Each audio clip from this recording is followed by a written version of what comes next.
নাকি অনেক রহস্যজনক ঘটনা ঘটতো। হ্যাঁ, কি সেটা? কি সেটা আমরা শুনছি যে আমরা তো এখনকার যুগের লোক, হ্যাঁ। আমরা আগে থেকে শুনে আসছি যে তাই বলে নিজের পেটের নাক তাই নিজে পরিষ্কার করতে নদীর যায়। এই মানে নিজের পেটের নারী ভরি করতোয়া নদীতে। হ্যাঁ, তাই নিজেই পরিষ্কার করে আবারও গুছে ভিতরে তুলছে। এই যে দেখেন, এটাও কিন্তু রহস্যজনক পাথর। এই পাথরগুলো কেউ নিয়ে যেতে পারবে না। যারা নিয়ে যাওয়ার চেষ্টা করছে তাদের কিন্তু একবারে সর্বনাশ। গত পর্বে আমি দেখিয়েছি মাটির নিচে কবরের মতো সেই অন্ধকার এবাদতখানা, যেখানে বসে বছরের পর বছর এবাদত করার কথা প্রচলিত রয়েছে। কিন্তু সেই রহস্যের শেষ এখানেই নয়। আজ আমি চলে এসেছি হজরত শামসুদ্দিনের বাড়ি, যেটিকে স্থানীয়রা আবার কাজী সাহেবের বাড়ি নামেও চেনেন। এই বাড়ি আর আশেপাশের জায়গাকে ঘিরে এলাকায় প্রচলিত আছে নানা অলৌকিক ও রহস্যজনক কাহিনী। লোকমুখে শোনা যায় করতোয়া নদীর পানিতে নাকি তিনি নিজের পেটের নাড়ি ভুঁড়ি পরিষ্কার করতেন। শুধু তাই নয়, এখানে থাকা কিছু গাছের পাতা বা ডাল কেউই ছিঁড়তে পারে না বলে স্থানীয়দের বিশ্বাস। আর এই জায়গাতেই রয়েছে এমন কিছু রহস্যময় পাথর, যেগুলো এখান থেকে নিয়ে যাওয়ার চেষ্টা করলেও নাকি কেউ সফল হয়নি। কি আছে এই বাড়িতে, কেন এখানকার গাছ, পাথর আর নদীকে ঘিরে এত রহস্য, আজ আমরা খুঁজে দেখব হজরত শামসুদ্দিনের সেই বাড়ির ভেতর ও আশেপাশের অজানা গল্প। চলুন শুরু করি এই রহস্যময় জায়গার অনুসন্ধান।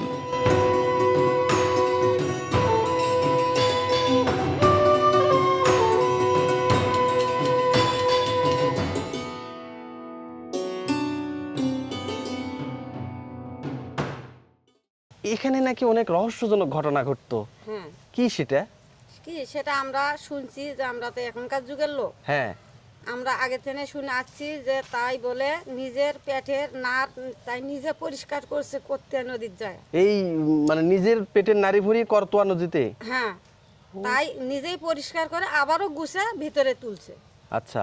এই আর তাই মনে করেন যে ওখানে গোসল করছে, গোসল করে নারী ভুড়ি ধুয়ে ধা গুছিয়ে গেছে নিয়ে আবার তার ইবাদতখানা চলে আসছে। ওরে বাপ রে বাপ, তার প্রমাণ দেখা তাই না? হ্যাঁ, বুঝতে পারছি। এই যে দেখেন, এটাও কিন্তু রহস্যজনক পাথর। এই পাথরগুলো কেউ নিয়ে যেতে পারবে না। যারা নিয়ে যাওয়ার চেষ্টা করছে তাদের কিন্তু একবারে সর্বনাশ। ভিউয়ার্স দেখেন, এই যে একটা পাথর কিন্তু এখানে দেখতে পাচ্ছেন।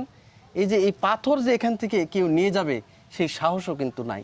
এই পাথর আজ পর্যন্ত যারাই নিয়ে যাওয়ার চেষ্টা করেছে তাদেরই কপালে নেমে এসেছে খুবই বড় ধরনের দুর্ভোগ। কিন্তু তারা বিপদে পড়ছে। এমনকি এই পাথর নিয়ে যাওয়ার পরে তাদের বাড়িতে বিশাল অশান্তি হয়েছে। এই কারণে এই পাথর কিন্তু কেউই নিয়ে যেতে পারে না। আচ্ছা, এই যে পাথরগুলো আছে, পাথরগুলো কি কেউ নিয়ে যেতে পারে? না বাবা, কেউ নিয়ে যেতে পারে না। কি হয় নিয়ে গেলে? নিয়ে গেলে তার বাড়িতে সাপ অত্যাচার করে খুব হারে। হ্যাঁ, বিজনেস শোয়াবার দিবালায়, কোনোখানেও যাবার দিবালায়, মানে পায়ের সাথে পেঁচা বেশি করবি, সারা মুল্লুক খালি সাপ হ্যাঁ। বেড়াবি এখনো? এখনো।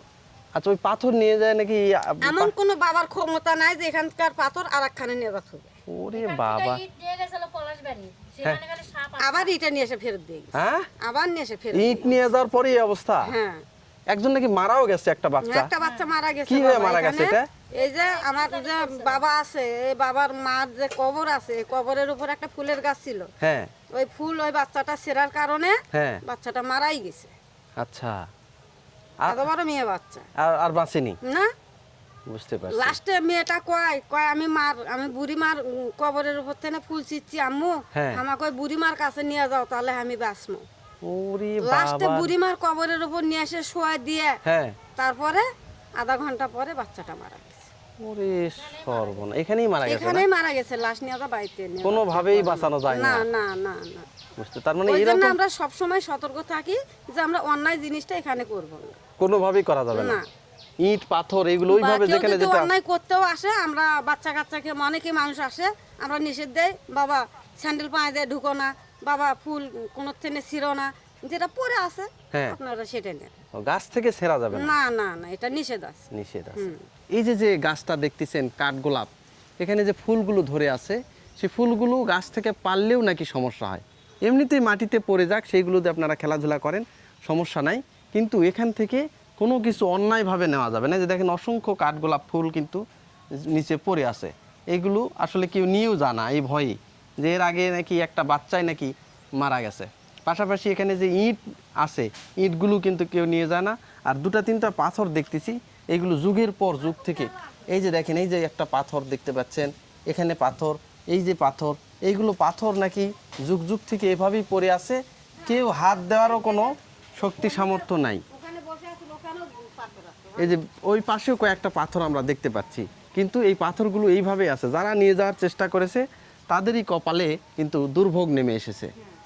ভিউয়ার্স, এই যে এখন আমি কিন্তু এই যে এখানে একটা জায়গা আছে, এই যে কাজী সাহেবের যে বাড়িটা, সেই বাড়িতে এখন নিয়ে যাচ্ছি। এখানে নাকি 8 কুঠুরি 9 দরজা, মানে 8টা রুমের 9টা দরজা ছিল, সেই জায়গাতে কিন্তু আমি নিয়ে যাচ্ছি। এই যে চাচা কিন্তু আমাকে সেখানে কিন্তু নিয়ে যাচ্ছেন। আসলে এই মাজারটা এখানে কিন্তু দুর্গম একটা এলাকা, যে যোগাযোগ ব্যবস্থা ভালো না হওয়ার কারণে মানুষজন কিন্তু এখানে খুবই কম আসে, তাই তো? যদি যোগাযোগ ব্যবস্থা যদি ভালো হতো তাহলে জানাশোনা হয়ে যেত, তাহলে কিন্তু অনেক মানুষ কিন্তু এখানে আসতো। আর এই যে এখন যে জায়গাটাতে আমি আসলাম, এটাই হচ্ছে কাজী সাহেবের কিন্তু বাসভবন। এই যে দেখেন, এটা হচ্ছে মূল যে ফটক, মূল গেট। এই যে এটা হচ্ছে বাড়ির গেট, এটা মূল গেট না? এটা পাথরের আচ্ছা, গেট। এটা তো পাথরের দেখতেছি মনে হয়। সব পাথর, অলৌকিক পাথরের, পাথর। হ্যাঁ। অলৌকিক পাথর। এইগুলো পাথর নিয়ে যাওয়ার সাহস কারোরই নাই। না, এই যে দেখেন পুরনো বাড়ির ইতিহাস। একটা চৌকাঠ যেটাকে বলি, কাঠের হতো, সেটাও কিন্তু এই যে পাথরের। চৌকাঠ। আর নিচে একটা শুকর বাঁধা আছে। এটা এলাকায় কি আদিবাসী বেশি নাকি? হ্যাঁ, আদিবাসী বেশি। এই যে এই অঞ্চলে আদিবাসী বেশি হওয়ার কারণে দেখেন এখানে কিন্তু একটা শুকরও দেখতে পাচ্ছি, এই যে বেঁধে রাখা হয়েছে। আর এই যে এটা হচ্ছে দেখেন, এই যে পাথরগুলো দেখেন, একদমই পাথর। এই যে পাথর, এই পাথরগুলো কিন্তু কেউ নিয়ে যেতে পারে না। এই যে দেখেন, এখানে ইট 2-4টা নষ্ট হয়ে গেছে, কিন্তু পাথর যে কেউ নিয়ে যাবে সেটা কিন্তু কেউ নিয়ে যেতে পারে না। এই এই যে দেখেন, এই যে পাথর, এই যে একবারে কত মজবুত কালো কালো পাথর, দেখেন কি একটা অবস্থা। এটা কিন্তু মূল দরজা, দরজাটা কালের বিবর্তনে হয়তো দেবে গেছে, নিচু হয়ে গেছে, আগে অনেক উঁচু ছিল, সেটা দেবে গেছে। ভাঙ্গেছিল, পড়ছে। এটাই হচ্ছে ওনার বাড়ি না? হ্যাঁ, এখানে আর এই যে দেখেন আরো কয়েকটা পাথর রয়েছে এখানে, কি একটা রহস্যজনক এবং অলৌকিক একটা জায়গা। দেখেন, উনি বিচারক ছিলেন, কাজী সাহেব, উনি হচ্ছে বিচারক। বিচারক ছিলেন না? এখানে আগে সাজাদির বাজার লাগতো। আচ্ছা, ওনার আমবলে হ্যাঁ, সাজাদির বাজার লাগতো। আর এখানে ওই দুটো চুলা আছে, হ্যাঁ। কুটুরি ঘর। হ্যাঁ, এখানে সোনা দানা, কাঁচা সোনা নিয়ে আসতো, হ্যাঁ, এখানে জাল দিত, পাকা করতো। আচ্ছা, আর এই যে দেখেন তাদের নির্দেশন, হ্যাঁ। বাড়ি 12টা দরজা। ওনার ফির 12টা স্ত্রী ছিলেন। আচ্ছা, মায়ে বলছেন, বাবা 12টা যে তুমি স্ত্রী করছেন, কখন কোন ঘরে সেই তুমি স্থান নেবেন। হ্যাঁ, বলে তখন মায়া বলছে, ঠিক আছে মা, তুমি যে ঘরে আমাকে ডাক দিবে, হ্যাঁ। আমি সেই ঘরে আমি জব দেবো। আচ্ছা, খালি এক ঘরে আমাকে ডাক দিবেন না, ওই ঘরে ডাক দিলে আমি সেদিন থেকে গায়ে ভাড়া যাবো। আচ্ছা। ও, এই কারণে উনি এতগুলো ঘর করছেন। হ্যাঁ। ওনার স্ত্রী ছিল 12 জন। হ্যাঁ, 12 জন। আচ্ছা, 12 জন স্ত্রী ছিলেন, আর এখানে ওনার যে বাড়ি ঘর সেখানেই ছিলেন, তাই তো? হ্যাঁ। ওরে বাপ রে ওই বাপ। যে দেখেন কুটুরি ঘর ওখানে, হ্যাঁ, চলেন সামনের দিকে আগে। ওটা কুঠুরি ঘর। হ্যাঁ, ওটা কুটুরি ঘর। ওখানে সোনা দানা উনি গলাতো, কাঁচা সোনা নিয়ে আসতো। হ্যাঁ, আর এখানে জাল দিত, জাল দিয়ে করতো। সেখানে পাকাশোনা করতো। পাকা সোনা করতো। আচ্ছা, আর এখানে বিভিন্ন দেশ থেকে রাজা গজারা আসতো, হ্যাঁ। আসে তারা ওই মেলা বাণী করতো, ভালো ভালো জিনিস কিনতো। আচ্ছা, এই যে দেখেন, এটা সেই কুটুরি ঘর। এটাই সেই কুঠুরি ঘর না?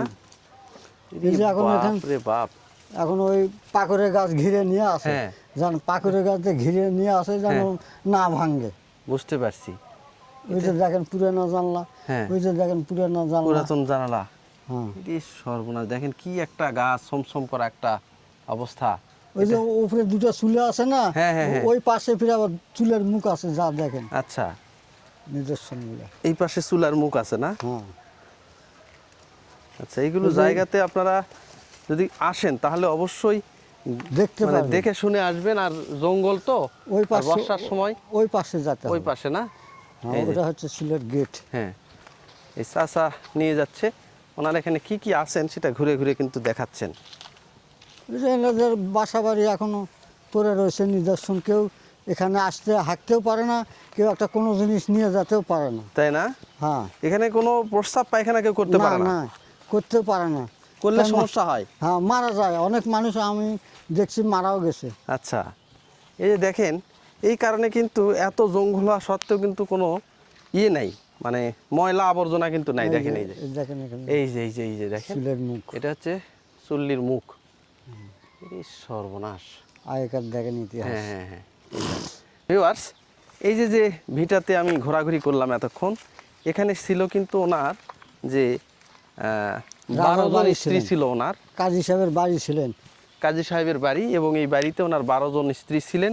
এই কারণে এখানে অনেক বড় একটা জায়গা, প্রত্যেক জনের জন্য কিন্তু আলাদা আলাদা করে একটা করে কক্ষ বানানো ছিল।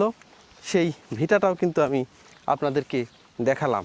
বিশেষ করে এই যে চাচার বয়স 70+, উনি এখানকার অনেক ইতিহাস মোটামুটি জানেন, বিস্তারিত কিন্তু উনি তুলে ধরলেন।